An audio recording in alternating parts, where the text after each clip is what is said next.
back to my channel, Always Watching. I just finished watching the newest episode of Perry Mason, and talk about a glow up. So the episode starts off in the middle of the action, and this is Mason's debut as a lawyer, and he is literally choking on his words. He has a very short amount of time to learn the art of war, and he's clearly going through some learning curves. So this episode kind of focuses on him trying to get his footing as a lawyer and trying to find his groove. And he's doing an okay job, and as a private investigator, he's concerned with facts and the truth, and he kind of gives that off to, he used to give that off to Evie, and he would kind of figure out how to manipulate it and how to do it. Now he has to be the one to do it, and being a lawyer isn't about being right or wrong or justice, it's about who can put on the better show. And choking on your words is just, again, he has a very uphill battle. So as he's adjusting to his new job, so is everybody else. You see Pete, his partner, a little disappointed, which is understandable because nobody likes to be left behind. And you also see Della a lot more confident because Della is the only one in this threesome that knows how the system works and kind of knows how to play the game a little bit. So you can see that she's more excited, and her character is becoming a lot more energetic, or just a lot more animated, I would say. Emily's case is just awful, to be honest, and she's not doing much for herself. Right off the bat, I don't know what's going on with this judge. I don't know where his robe is, but he even seems kind of over it. And it's realistic. I really had to bite the bullet with Mason becoming a lawyer because he's like kind of a struggling human being. But for him to become a good lawyer overnight, thankfully they didn't really make that leap, because that would have kind of turned me off. And Barnes, for whatever it's worth, for any kind of seasoned lawyer, like, he seems to know what he's doing. And Emily's case in this episode comes in the form of 3 witnesses. And through these 3 witnesses, you kind of realize that Mason is out of his depth. Like, there are the rules, and then there are the rules, and Mason just doesn't know the rules. And he's just getting beat to death left and right. And again, his opponents are able to put on a better show. They have all, they've been in front of the same judge many times. They have the police. Like, he has every available resource. And Mason he's just having a hard time kind of keeping up with the Joneses here. So these 3 witnesses come in the form of Emily's husband, a hotel attendant, and Officer Drake. So Emily's husband takes the stand, and this is something we've been anticipating, and he kind of rips into his wife. And again, performance is everything. He's able to really illuminate everything wrong with this woman. The second witness that was the nail in Emily's coffin was this sleazy hotel owner who I'll refer to as Norman Bates. So Norman Bates was basically snuck in by the prosecution somehow. Again, an example of how Mason just isn't able to navigate the system yet. And according to Norman Bates, this very sleazy hotel owner, he saw Emily and a man who wasn't her husband, or heard them making love while the baby was on the bed all alone. And of course, this is a very sensationalized, dramatic retelling of something that probably didn't happen exactly the way it happened. And the worst part here is that Emily, later on after the trial, or after the trial was kind of concluded for that day, she admits to Mason that that was her, and this hotel attendant was correct in identifying her at the sleazy motel, and she's trying to justify her behavior. And all I have to say is, if you guys are ever, make sure you tell your lawyer everything. And Emily, again, this is just another incident of her not being kind of a terrible person, but just because you're a bad person doesn't mean you deserve to go to jail. But she's just a very hard character to sympathize with, because she continues to just do nothing for me. And Sister Alice, who she's living with, continues to justify her behavior. And a lot of Emily and Alice's kind of disconnect from this case comes from the fact that I think Emily really believes that her baby will be resurrected, which is really disturbing. And it's hard to know if Emily would be behaving the way that she's behaving if Sister Alice wasn't in her ear the whole time. But we'll get to Sister Alice in a minute. And that second witness, again, the whole point of this case is to show, basically they have nothing proving that Emily is a murderer. So if they can kind of paint her out to be a bad person, who karma came back to bite her essentially, then that should be enough. And to be honest, it is working. And again, she's a very hard person to sympathize with. And the final nail in Emily's coffin comes in the form of Officer Drake. Now, after this Norman Bates witness, you see that Mason his brain is kind of moving along, and he's realizing that the truth is not going to set Emily free, so he's really going to have to figure something out.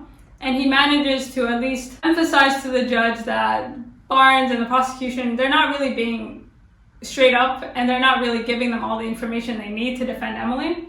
And this works in part, but again, Barnes is very good at his job. So rather than turn over just the evidence they have against Emily, he ends up pretty much piling document upon documents on them, essentially a needle in a haystack. So Barnes does turn over whatever it is that was missing, but not without a fight.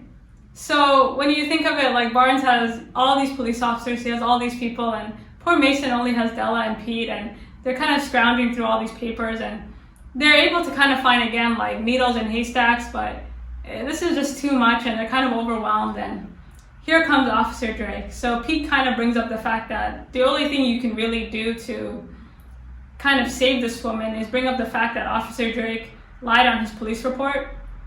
But this is a fine line, and you can see kind of in this episode that Mason is, like, jobs do change people, and this is a promotion. Like, you can see that he wants to do the right thing, but you got to deal with the reality in front of you. And so Drake takes the stand, and I didn't really know what Mason would do.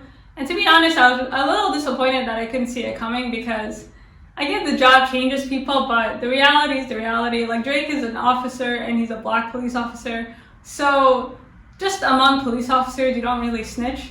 And as a police officer, you work for the prosecution. So for you to make his office look bad, you kind of make everybody look bad. And that's true to this day. So it's not so much just the fact that he's a black man, it's also that he's an officer and he'd just be ostracized. Like, there's no way he could really survive in that job if Mason had kind of turned his back on him. And thankfully, Mason did not turn his back on him. And this kind of works in their favor later on. But with that being said, Drake kind of survives the stand, and he's actually given a cash bribe later on, just kind of as a thanks for having our back. And again, Drake isn't that kind of dude to be taking cash bribes. Like, he's a very moralistic guy, and I don't know if it's his faith is in the system or more just his character that he's holding on to, and his character is strong. So this whole bribery, and he feels really bad, and at the end of the day, he does have information that could lead to this awful woman's release. And okay, so Drake then goes over to Mason's house, and they kind of come up with a healthy compromise, and you can kind of see where the two men are coming from. And there's a conversation being had about fear. And Mason says, yeah, I was in the war, like, I felt real fear. And Drake kind of looks at him and says, well, I have a ball of fear every day. Like, I wake up with fear every day, not just as a black man, but also as a police officer. And this conversation illuminated both their characters, and it kind of, I think, slowly in Mason's mind, he started to understand that, again, there are the rules and then there are the rules. And if he wants to win, he's going to have to compromise and negotiate with himself in terms of what evil deeds he can live with and which ones he can't live with. And this conversation between the two kind of solidified that. And I think he's able to now find his groove. Now, Sister Alice. Okay, Sister Alice's character, I'm still confused by her character. And it's clear that she's lost her damn mind. So her mother has pretty much given up on her to the point where she's kind of suggested that they need to run away, because in 10 days or so, or in our timeline, 3 episodes, she has to resurrect this dead baby. Now, I've had some theories about this resurrection. I think that either Emily's pregnant, and that's what this resurrection will be, because that's the only thing that I can think of, or there's something really scammy going on, and the resurrection won't be so much about Emily's baby, but about Herman Baggerty's new kind of, city on a hill, that blueprint that we saw in the earlier episodes. So Sister Alice is becoming toxic at this point. Like, she's kind of convinced Emily that we need to dig up the body. So now they're going to dig up the body and they're going to resurrect the body. And this is starting to become, like, I don't think Alice has lost her mind. I do think there's like a strategic kind of decision for this. And this is made clear towards the end of the episode. So we find out that Emily's lover was stealing money from the church, and that this church is less of a church but more of a corporation. So this church has a lot of investments in different agricultural industries and things like this. And midway through the episode, Della kind of uncovers the fact that one of the investments this church has made is in these kind of plots of land that Herman Baggerty or somebody was able to buy for literally $1. we didn't know much about the lover before. Like, I really thought he was maybe a Bible thumper, or they met in church and they fell in love, or up until this point, we've had nothing to believe that Emily's lover is a corrupt human being. But now that we're finding out that he may have been, you guys correct me if I'm wrong or if I'm misunderstanding the facts, that he's been kind of siphoning money out of the church, or there's some type of money laundering going on here. It could be that Emily's lover and Emily kind of conspired to blackmail Herman Baggerty somehow, and the baby was just a decoy. And if that's the case, then the conversation between Innes and his partner at the end make a lot more sense. So the climax comes at the end of the episode when Innes, his partner, basically exposes him.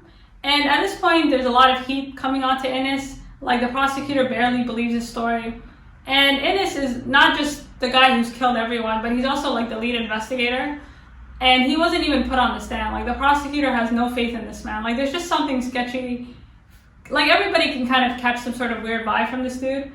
And they're talking, and Innes and his partner are talking, and you can see that they're both kind of corrupt police officers. But again, there's a thin line between love and hate. Like, there's innocent corruption, which is, I guess for Los Angeles, like taking bribery or getting a cut out of illegal activity and maybe something to do with prohibition, to killing a dead baby. And Innes' partner is like, dude, we don't really do that shit. Like, what were you thinking? Like, did you actually do this? And Innes' exact words were, well, I was hired to do a job. I'm getting the feeling that he maybe wasn't involved in killing the baby, but he was involved in the cover-up. If you do remember in the earlier episode, like, Sister Alice is planning to build a new church, and Herman Baggerty is planning to build like a literal city far away from Los Angeles, in his words. And clearly whatever is happening with Emily and her lover could have disrupted all this, or could have seriously undermined all their efforts. And like, you're starting to get a clearer picture of what's happening. But as far as Sister Alice is concerned, I don't know. Like, either she's literally lost her damn mind, or there is going to be a resurrection, but maybe it'll be like the resurrection of a new city, or like Emily's pregnant, or something in that nature. Like, I really hope that they don't waste Alice's character, because if she is kind of insane, because she's kind of like the only plot hole for me, where we're like, I don't know. And after this conversation, you see Mason's final scene in court for this episode, and he's just getting decimated. So this guard woman who was in charge of looking after Emily gets on the stand and says that she heard her tell Sister Alice that she killed her baby. Again, this woman isn't a very reliable source, especially considering the fact that she left Emily alone to be beaten up by 2 cops, which tells you how much they're dealing with in terms of the prosecution and how much power they have. But she's just getting beat to death, and you're looking at her, and this is the first time that we see Emily, again, a little more concerned about her safety, because she really looked like deadpan throughout. So with that, it's a disaster. Emily is, again, she's looking pretty dead in the water, and Mason doesn't really have much to go on. And just before the episode ends, you see him driving frantically to this very empty sort of farm area. And when he finally gets to his destination, a man opens up the door and says, "I've been waiting for you." And I believe this is the man that sold Herman Baggerty a very large area of land for literally $1. Now, I'm not really sure what the implications of this are. Like, we're going to have to find out more and more. But overall, it was a very good episode. They're very good with toying with Emily's life. Like, just when she's dead in the water, there's always something to bring her back up.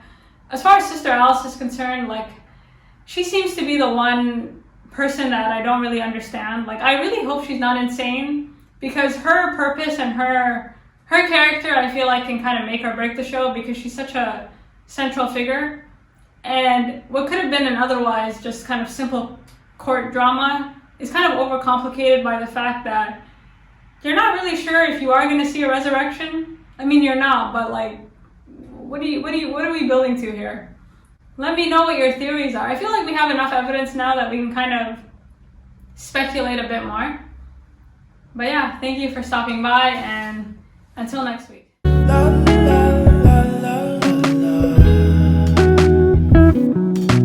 Let her know, I gotta let her know that she my white horse, she my medical, she like my baby mama.